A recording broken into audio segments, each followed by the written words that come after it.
حدیث نمبر 2۔ ایک شخص حارث بن حشام نامی نے نبی کریم صلی اللہ علیہ وسلم سے سوال کیا تھا کہ یا رسول اللہ، آپ پر وحی کیسے نازل ہوتی ہے؟ آپ صلی اللہ علیہ وسلم نے فرمایا کہ وحی نازل ہوتے وقت کبھی مجھ کو گھنٹی کی سی آواز محسوس ہوتی ہے اور وحی کی یہ کیفیت مجھ پر بہت شاق گزرتی ہے۔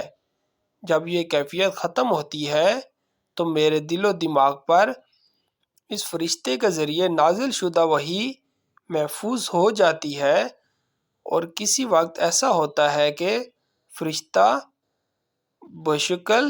انسان میرے پاس آتا ہے اور مجھ سے کلام کرتا ہے، پس میں اس کا کہا ہوا یاد رکھ لیتا ہوں۔ عائشہ رضی اللہ عنہا کا بیان ہے کہ میں نے سخت کڑاکے کی سردی میں نبی کریم صلی اللہ علیہ وسلم کو دیکھا ہے کہ آپ صلی اللہ علیہ وسلم پر وحی نازل ہوئی، اور جب اس کا سلسلہ موقوف ہوا تو آپ صلی اللہ علیہ وسلم کی پیشانی پسینے سے شرابور تھی۔